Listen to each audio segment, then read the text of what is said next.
Theoretically अगर Germany, France, Italy अपना industry पे फोकस करते हैं, uncle is going to lose contract for a chunk of defence product. Yes, United States is losing out economically and United States is losing out strategically. Uncle is going to offer bilateral trade talks. Uncle is going to put tariff ka fear.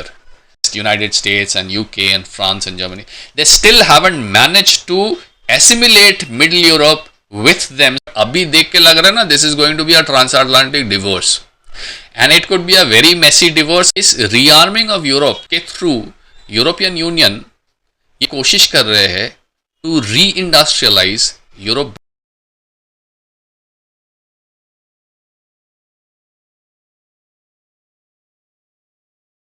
नमस्कार and welcome to Heartland Neri.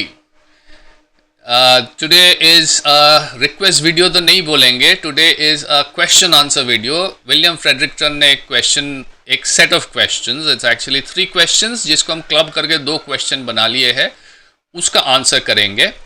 It's a wonderful day today. It was like ekdam absolute overcast. It's raining. It's cloudy. The outside is dark. और मेरा sound proofing नहीं है, तो हो सकता है कि during the recording you might here rumbling noises and all because it's all lightning and thunder going on presently. तो उसी के बीच वीडियो बना रहे आज, राइट. सो इस वीडियो के through we are going to try and analyse the question that Frederiksen had put across. Rearm Europe का मैंने एक वीडियो बनाया था. रीआर्म यूरोप का वीडियो को I am sure you all must have watched it. If you haven't you can watch it whenever you are free. तो वहाँ पे फ्रेडरिक्सन ने 2-3 सवाल पूछे थे एंड वो सवाल का जवाब ढूंढते ढूंढते मुझे लगा कि मेरा एक 5-10 मिनट का या 15 मिनट का वीडियो उसमें हो जाएंगे. That is why I decided to go ahead and get this video done, right. So वो वीडियो को देखिएगा. However since you are here, पहले इसको देख लीजिए, कमेंट कर दीजिए on how you like the content et cetera et cetera. अच्छा लगा तो रेलिवेंट लोगों के साथ शेयर भी करें, friends, families, and newcomers who are watching for the first time, please consider subscribing to Heartland Diary. Let us begin with the first question of William Frederiksen. Now he had asked,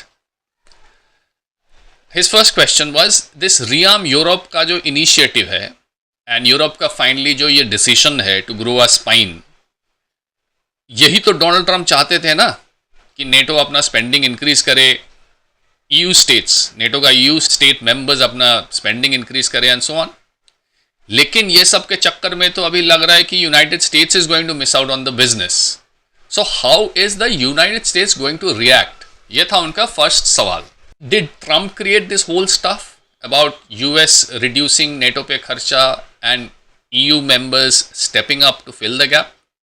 Yes, Trump ही ने पिछले first term में अपना शुरू किया था कि यार अमेरिका बहुत पैसा दे रहा है तुम लोग को, तुम लोग का सिक्योरिटी के लिए, मतलब तुम लोग सो रहे हो, तुम लोग का पैसा कहीं और से आ रहा है which is from United states. हम लोग ठेका ले रखे हैं यूरोप का सिक्योरिटी के लिए, तुम लोग का कोई फिक्र नहीं है, blah blah blah. So Trump created this thing, okay. So और इसके रिजल्ट पे अभी the world is so interconnected, इसमें ऐसा लग रहा है कि the US is now going to lose out on business. So Frederiksen का जो क्वेश्चन था, did Trump create this? Yes to that. Frederiksen का जो क्वेश्चन था, is US going to lose out on business? Yes to that. दोनों का ही जवाब yes है, लेकिन इसमें थोड़ा सा पॉइंट्स कंसिडर करना है. That is why this video. देखिए, rearm Europe through the European defence corporation and contractors threatens to sideline the US वाला डिफेंस कॉन्ट्रैक्टर्स. ये मैंने पिछले वीडियो में भी बोला था. लॉकहीड मार्टिन, बोइंग, रेथियन, ये जब है ये सबको थोड़ा सा भी ये साइडलाइन हो जाएंगे क्योंकि यूरोपियन डिफेंस कॉन्ट्रैक्टर को अभी नया डील्स मिलेंगे, राइट. और ये जो नाम था रेथियन वगैरह वगैरह, these are the names that have long dominated NATO procurement. पिछले 40-50 साल से they have been dominating NATO procurement. तो ट्विटर में अभी पोस्ट आने लग गए ऑलरेडी ऑफ रिपोर्ट्स जिसमें एक पैटर्न आ रहा है. वो पैटर्न जो आ रहा है वो यूएस का जो कंसर्न है उसको इंक्रीज कर रहा है, यूएस का जो टेंशन है उसको इंक्रीज कर रहा है. वॉशिंगटन, बिकॉज ये जो कंपनीज है ये लोग के share values have already started falling. तो वॉशिंगटन ने ऑलरेडी प्रोपेगेंडा चालू कर दिया है. एंड वॉशिंगटन का प्रोपेगेंडा क्या है? और Washington is urging its allies to keep buying American weapons in different methods and manners, okay. तो लॉसेस को पहले, मतलब ये जो वैल्यू लॉस हो रहा है, जो कंपनी का शेयर्स डाउन हो रहा है, इसको पहले थोड़ा सा समझने का कोशिश करें एग्जैक्टली क्या क्या लॉसेस हो रहा है. Number one that United States is going to lose out on is economic and strategic loss. See, the United States arms industry, defense industry is a juggernaut. It's huge. एक छोटा सा example देता हूँ. Lockheed Martin का सिर्फ F-35 जो programme है, Lockheed Martin का F-35 program supports about 3 lakh jobs, employs about 3 lakh people. I mean, not the program directly, program और प्रोग्राम के अलाइड जो सब प्रोग्राम है, जो जहाँ से वो भी इनपुट रिसीव करते हैं, सब मिल मुला के we are talking about employment of about 3 lakh people. अब यूरोप अगर डोमेस्टिकली काम धंधा शुरू कर दे तो this US contractors they lose billions. जैसे राइन मेटल जो है, राइन मेटल जर्मनी, उसका स्टॉक अभी सर्ज हो गया, 15% उसका वैल्यू बढ़ गया है सिंस दिस अनाउंसमेंट. ये पिछले कुछ आई थिंक 25 मार्च और समटाइम्स अराउंड मार्च एंड में ये लोग अनाउंस किए थे रियाम यूरोप का. तब से लेके अब के बीच में 15% of stock surge has happened in terms of values for Rheinmetall. जितना दूसरा कंपनीज का नाम लिया था मैंने वीडियो में, पिछले वीडियो में, वो रियाम यूरोप में there values have all gone up. So yes, theoretically अगर major players like Germany, France, Italy अपना इंडस्ट्री पे फोकस करते हैं और फोकस करना चालू कर दिए भी है, uncle is going to lose contract for a chunk of defence product, fighter jet से लेकर डिफरेंट फॉर्म्स ऑफ आर्टिलरी तक.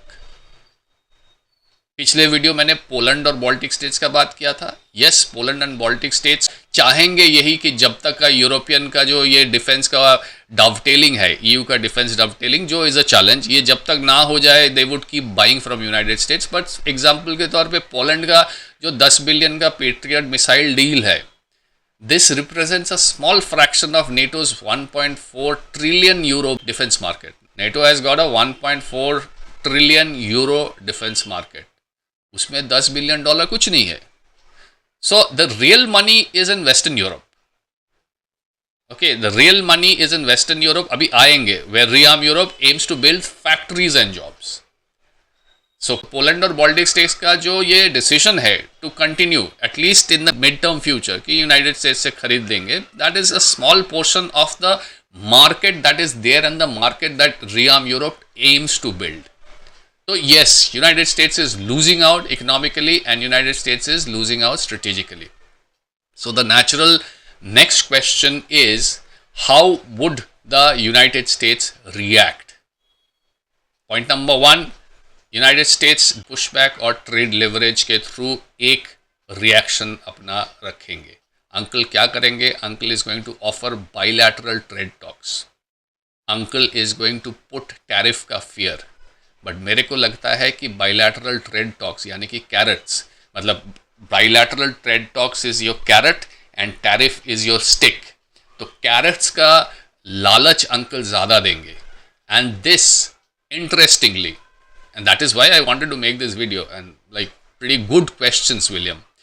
ये कैरेट ज़्यादा देंगे या अगर बाइलैटरल ट्रेड डील पे अंकल ज़्यादा फोकस करते हैं, this could affect in a hastening of a fracture of the EU identity. और फ्रेडरिक को थैंक्स इसीलिए क्योंकि I had not considered this angle. EU का आइडेंटिटी क्राइसिस जब का मैंने बात कर रहा था, रियाम यूरोप में जब बात कर रहा था, I never anticipated that if United States is pushed back out of the defense scenario, वो अपना bilateral treaty करेंगे अलग अलग यूरोपियन स्टेट्स के साथ, और इसमें there could be cracks which is already there in EU. ये cracks ज़्यादा हो जा सकता है because of United States का bilateral trade deal का carrots. Okay, इसका रिस्क है. ये अगर रिस्क ले लिया तो uncle is probably going to risk alienating big guys like France and Germany. लेकिन मुझे लगता नहीं कि anyone cares as of now. उतना लंबा अभी कोई नहीं सोच रहा है. डोनाल्ड ट्रंप तो बिल्कुल नहीं सोच रहा है. He is not thinking that long ahead in the game. So that was point number one कि carrot and stick, push back, trade leverage, bilateral trade, tariff का fear. Number two is undercutting European firms.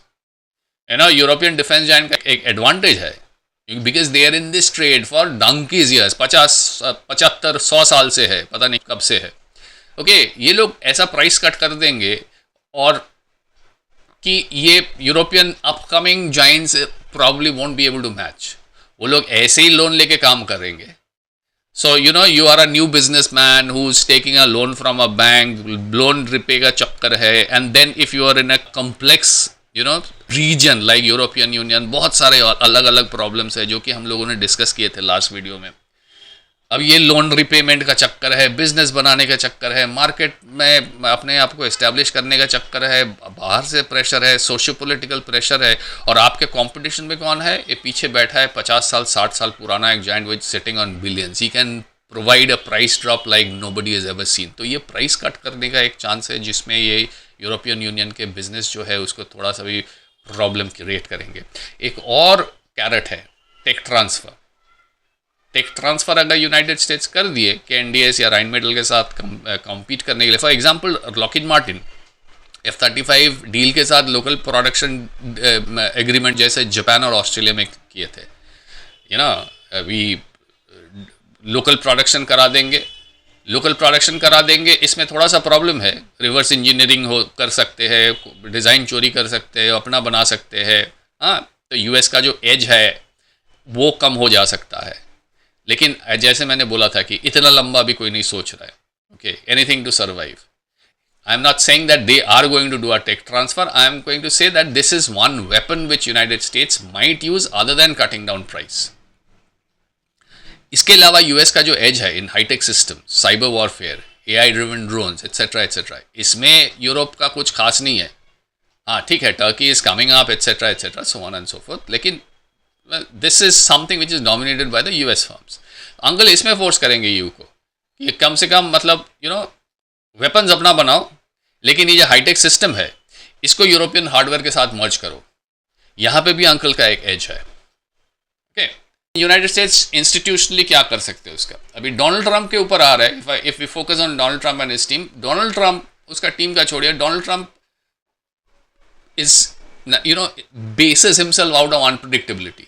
तो उस unpredictability को दिमाग में रख के अगर सोचे तो Donald Trump can do two things. He can use security guarantees as a weapon. United States troop deployment कम कर दे सकते हैं, अपना मनपसंद जगह पे डिप्लॉय किया. पोलैंड में डिप्लॉय करेंगे, जर्मनी में नहीं करेंगे, मरो तुम लोग. स्पेन में डिप्लॉय करेंगे, कहीं और डिप्लॉय नहीं करेंगे. जो मेरे से खरीदेगा वहां पे डिप्लॉय करेंगे, जो मेरे पे फोकस करेगा हम उस पे फोकस करेंगे. और अभी का सिनारियो जो है, बिकॉज वेस्टर्न यूरोप इज, मतलब अगर यूरोप को मैं दो हिस्सों में बांटूं, मिडिल यूरोप और वेस्ट यूरोप में, तो मिडिल यूरोप थोड़ा सा कम प्रिपेयर्ड है in terms of defence industry बनाना. वेस्टर्न यूरोप थोड़ा ज़्यादा प्रिपेयर्ड है. तो जाहिर सी बात है रियाम यूरोप का focus in terms of defence industry बनाना और वेपन्स बनाना, ये सब ज़्यादा आएंगे वेस्टर्न यूरोप में. मिडिल यूरोप जो कि रशिया के करीब है, रशिया से जिसका एग्जिस्टेंशियल फियर है, दे नीड वेपन्स. तो लेकिन they are not in a position to manufacture weapons on their own.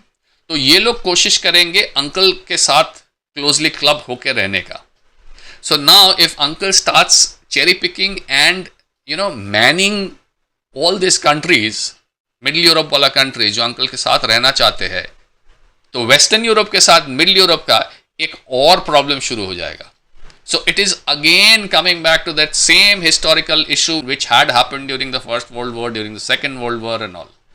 Ki there is a Western Europe which thinks in one way, there is a Middle Europe which thinks in one way, there is a East Europe which is essentially Russia, Ukraine, etc., that thinks in one way.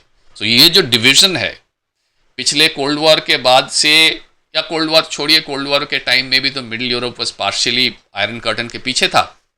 Cold war के बाद 1990 के बाद, cold war ख़त्म हो जाने के बाद, USSR dissolve हो जाने के बाद भी 1990 से लेके 2020 कितना साल हो गया, 30 ईयर्स हो गया ना. Okay, whatever, 30-40 years. तो इतना साल के बाद भी West as in West, United States and UK and France and Germany, they still haven't managed to assimilate middle Europe with them so that they also think their way. नहीं हो सकता है. Why? Because geography is the king. Geographically middle Europe is closer to Russia. आप कितना भी वो लोग को वेस्टर्नाइज बनाओ, their existential dread of Russia जिसका है, फॉर एग्जाम्पल पोलैंड, जैसे कि बेलारूस का नहीं है तो पोलैंड का है, हंगरी का नहीं है, किसी का है किसी का नहीं है. Their existential dread, like extreme emotions about Russia is going to stay. क्यों? क्योंकि geographically they are close to Russia and this is a fact which you cannot do away with. So coming back to security guarantees, अगर uncle weapon और manpower का focus middle Europe पे करेंगे तो middle Europe और waste Europe में tension बढ़ जाएंगे. Okay, Trump being unpredictable, what is the second thing Trump can do? Trump economic retaliation कर सकते हैं, यानी कि tariffs. Europe is actually now being hammered. अब डिफेंस इंडस्ट्री को टारगेट किया है तो that is going to escalate in its own way, जैसे चाइना के केस में हुआ था. टैरिफ्स, रेसिप्रोकल टैरिफ्स, ये टैरिफ्स दे रहा है, वो टैरिफ्स दे रहा है, तो ये दोनों साइड को बहुत, ये कुछ हद तक चोट पहुंचा सकते हैं. ओके, लेकिन ये टैरिफ वॉर में देखिए, अगेन चाइना के साथ यूनाइटेड स्टेट्स टैरिफ गेम में बैक ट्रैक क्यों किया? क्योंकि China is already solid, China is huge, China is big, China is मतलब चाइना का इंडस्ट्री जिसके साथ यूएस कंपटीशन में गए थे, टैरिफ वाला कंपटीशन में, they are both wide and they are deep. लेकिन यूरोपियन इंडस्ट्रीज अभी मतलब this is their time to grow now. This is not their time to get entangled into a game with, as I said, 50 साल, 60 साल, 100 साल पुराना companies, corporations which are like humongously big, उसके साथ competition में जाने के बाद क्या होगा किसी को नहीं मालूम. ओके, तो जब मैंने फ्रेडरिक्टन का क्वेश्चन रिसर्च करना शुरू किया था उसके ऊपर, तो मेरे को लगा कि this is going to be a tug of war, transatlantic tug of war जैसे हो जाएंगे. बट अभी देख के लग रहा है ना, this is going to be a transatlantic divorce, and it could be a very messy divorce. अगर बाइलैटरल टॉक्स अंकल के बीच और स्ट्रे यूरोपियन स्टेट्स के बीच अगर थोड़ा बहुत भी सक्सेसफुल हो जाते हैं, क्योंकि उसके बाद ईयू से प्रेशर आ जाएंगे. मान लीजिए फॉर एग्जांपल, कोई भी एग्जांपल ले लेते, बेल्जियम. हालांकि Belgium is not a good example because Belgium is very EU, लेकिन एग्जाम्पल लेते हैं तो बेल्जियम के साथ मान लीजिए अंकल का बहुत सारा बात आगे चला गया, bilateral talks in terms of weapons and tech system procurements and things like that. EU वहाँ पे प्रॉब्लम शुरू कर देंगे, फिर बेल्जियम के साथ ईयू का प्रॉब्लम हो जाएगा. और ईयू में एक चीज़ समझिए, बहुत सारे डीप स्टेट का बहुत सारे assets and actors are there in EU. Okay, जो यूएस से शिफ्ट करके आ रहे हैं या आने का सोच रहे हैं या अपना बिजनेस इंटरेस्ट बढ़ाने का सोच रहे हैं यूरोप में, they have already started, infiltrating. They had infiltrated. They are already becoming active in European Union. So now European Union का कोई भी member state trying to do a separate deal with Trump is going to be a problem. So Trump का जो ये MAGA, Make in America Great Again and demands on EU for NATO, में लगता है कि EU has decided finally to answer that question. EU has decided to grow its spine. EU has decided to go its own way. As a result, yes, United States risks losing huge business. If they do not, and if they maintain their business, if they can successfully manage to maintain some of their business in EU, manage to maintain partial business in EU, this in turn, पिछले 2-5 minute में मैंने जो point discuss किया, this in turn could lead to a breakdown of trust within Europe, and again that old division of West Europe versus middle Europe and all might come back into the scene. At this point we don't know risk किसका ज्यादा है. Europe could actually become, Europe has the potential of becoming a third pole, और Europe could disintegrate and give rise to the old nightmares that we had discussed in that पुराना rearm Europe video.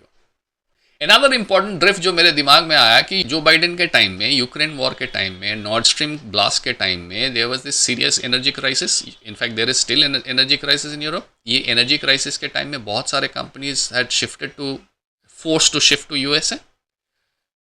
तो Europe, there was a phase of deindustrialisation in Europe, short period of time, 2-3 साल का, but yes there has been significant amount of deindustrialisation. तो हो सकता है कि इस रीआर्मिंग ऑफ यूरोप के थ्रू यूरोपियन यूनियन ये कोशिश कर रहे हैं टू री industrialise Europe back, and defence and manufacturing could be an easy way to sort of री industrialise Europe. Maybe I am thinking too big, but this could be another, मतलब this is not a related point, ये सिर्फ दिमाग में आया. I thought I would share with you. Okay, why? Because in some way, ये मेरे दिमाग में आया कि how destiny plays its part. European union which was supposed to be a trading zone, world's largest trading zone, दूर दूर तक किसी का डिफेंस के साथ या मारापीटी के साथ या मार्शल मिलिट्री के साथ जिसका कोई संपर्क नहीं था पिछले 40-50 साल से. नेटो था एक एक as a overall umbrella kind of to guarantee their security and things like that. अभी डेस्टिनी के चक्कर में फिर से एक ऐसा पोजीशन में आ गया है कि Europe has partially D industrialised, और यूरोप अपने आप को री इंडस्ट्रियलाइज करने का सोच रहा है. वो how? Through defence manufacturing. So ये बोलते हैं ना, history repeats and history rhyme. So ये फिर से वही. So there are so many similarities which I am finding, इसीलिए मैंने आपके साथ शेयर किया. हालांकि ये क्वेश्चन के साथ रिलेशन नहीं है, but I known the same. I thought because we are chatting up, so I will share this with you. Okay, we go to William's next questions. William's next questions was about European military recruitment. Would European army become Islamized? If that is a possibility, then वो मुस्लिम brotherhood का easy target हो जाएंगे. तो सवाल यह है कि क्या यूरोप को पता नहीं है, या यूरोप को पता है but Europe is not bothered. यह था question. Let us try and explore that. First off, yes, EU has a severe manpower problem. European Union faces serious military recruitment crisis. EU का जो militaries है understaffed है, unprepared है. Germany's Bundeswehr 20,000 vacant position, 20,000 vacancy को fill up करने के लिए अभी भी स्ट्रगल कर रहा है. France has a budget of 50.5 billion euro. उसके बावजूद भी recruitment is extremely thin. Native European population is aging. There is very low birth rates there. पिछले कोल्ड वॉर के टाइम में से लेके 1990s के बाद यूनिपोलर वर्ल्ड के टाइम तक Europe has manage to produce a cultural aversion towards militarism. Produce किए हैं, ये नेचुरल नहीं था लेकिन प्रोड्यूस किए हैं. तो नेटो का जो कंबाइंड स्ट्रेंथ है उसके रिजल्ट के तौर पे कि ageing population, cultural aversion towards militarism, low birth rate, तो नेटो का जो कंबाइंड स्ट्रेंथ है उसमें ईयू का जो शेयर है फ्रैगमेंटेड अक्रॉस 25-26 मिलिट्रीज, पूरा अंडर स्ट्रेंथ. पूरा most units are running under strength. Now theoretically इसका एक आसान सा सोल्यूशन है, recruit from the Islamic illegal aliens, illegal settlers. Europe has a growing population. Okay, there's 5 to 10% of Muslim population in France, Germany, UK में थोड़ा सा ज़्यादा. And technically, again, theoretically, this could address the shortfall. These people are young, these people are physically fit, these people are capable, these people come from a very tribal kind of a setup जहाँ पे fighting and all is a way of life. So they are potentially highly recruitable guys. लेकिन इसमें resistance आएंगे. जितना आसानी से हम लोग सोच रहे हैं, जितना आसानी से हम लोग इसको एंटिसिपेट कर रहे हैं, इतना आसान नहीं होगा. What are the resistance? Point number 1 is cultural and political resistance. Large Muslim recruitment into European armies is a political minefield. Nationalist party हो सकता है इलेक्शन में बैंड है, लेकिन स्ट्रीट पावर है. They still command a lot of respect amongst a lot of native people. They would exploit that. ये exploitation इस हद तक जा सकता है कि that would influence the moderate European population, क्योंकि हिस्टोरिकल टेंशन तो है ही. जैसे कि 2005 में ये फ्रेंच राइट्स हुआ था, 2015 में माइग्रेंट क्राइसिस हुआ था. सो सिटिंग गवर्नमेंट कोई भी यूरोपियन स्टेट में का स्ट्रीट का बैकलैश का डर रहेगा, और स्ट्रीट का backlash becomes an extremely interesting picture, becomes an extremely interesting image here. Let's assume a sitting government, again Belgium, sitting government, pro-EU, very liberal, woke sitting government, facing a serious street backlash from a large number of Belgians, etc., outside on the street. If that is a scenario, anyone from Russia to China to United States might want to exploit that अगर ज़रूरत पड़ा तो. So that street protest might take the shape of a color revolution. ऐसा हुआ है. There are plenty of examples and we all know that this street protest can be capitalized into quite something which it is not originally to start with. Okay, so that's one, cultural political resistance, and that could lead anywhere. Point number 2, integrating of the Islamic population into the army and the corresponding security concerns and threats. Muslim integration in European Union has been a failed initiative. In fact, Angela Merkel herself admitted that multiculti is a failure. these guys don't learn the language, these guys are uneducated, these guys are ghettoized, these guys are untrainable. और अगर ऐसा एक bunch को अगर आप round up करते हो, there would always be 100% chances of them being used by agenda group such as Muslim brotherhood. You have to remember that 2015 का जो पेरिस अटैक्स हुआ था, that was perpetrated by European born Muslims. And ये 2015 वाला attack is still a very big thing in the policy makers mind.